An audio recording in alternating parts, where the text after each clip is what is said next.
কিন্তু স্বর্গে একটা অসুবিধা আছে, সেই অসুবিধাটার জন্য আপনারাই বিচার করবেন যে আপনারা স্বর্গে যাবেন কিনা। স্বর্গে, সঞ্জয় বাবু, স্বর্গে একটা অসুবিধা আছে, সেটা হচ্ছে কি, যে যেই পরিমাণ আপনার ক্ষুধা লাগবে স্বর্গের দেবতারা এই পরিমাণ আপনাকে খেতে দেবে না। ওখানে সুন্দর সুন্দর পাকা ফল আছে, কিন্তু গাছের ডাল থেকে ছুটে আপনি খেতে পারবেন না।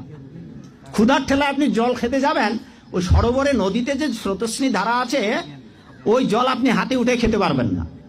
তো ওখানে যারা স্থায়ী দেবতা আছে, ওরা যা খাইতে দেবে আপনার তাই খেতে হবে, ফলে স্বর্গ শান্তি নেই। জান্নাতের সবচেয়ে বড় বিষয়টা কি?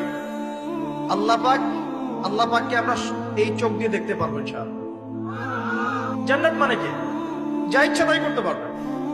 জান্নাত মানে কি? আপনি চাচ্ছেন, আল্লাহ আমি এখন একটা খামর চাই, শরাব আপনার সামনে হাজির, চিন্তা করার সাথে সাথে। জান্নাত মানে কি? আল্লাহ আমি আপনাকে দেখতে চাই, আল্লাহকে আপনি দেখতে পারবেন। জান্নাত মানে কি? আপনি মধুর নহর, দুধের নহর, পানির নহর, শরাবের নহর, হুরে নিঈন চতুর্দিকে ঘোরাফেরা করছে।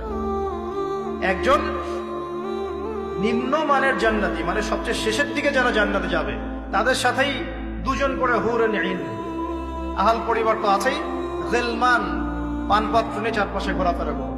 জান্নাত মানে কি? যেখানে যা ইচ্ছা তাই করা যাবে, বলার কেউ নাই, বাধা দেওয়ার কেউ নাই, সেখানে কোনো মৃত্যু নাই, সেখানে কোনো অহেতুক কথাবার্তাও নাই, কোনো গাল গল্প নাই, কোনো মিথ্যা নাই, কষ্টের ক্লেশ মাত্র নাই, থুতু ফেলতে হবে না।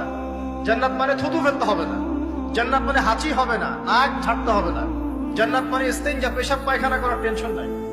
মানুষ খাবার খাবে, একটা ঢেকুর তুলবে, ব্যাস খাবার হজম হয়ে গেছে। আর জান্নাতের সবচেয়ে বড় বিষয়টা কি? আল্লাহ পাককে আমরা এই চোখ দিয়ে দেখতে পারবো ইনশাআল্লাহ। আর তার সমকক্ষ একটা বিষয় হচ্ছে, আল্লাহ পাক বলে দিবেন যে আমি তোমাদের সবার উপর সন্তুষ্ট হয়ে গেলাম, যাও কোনোদিন অসন্তুষ্ট হবে। ব্যাস,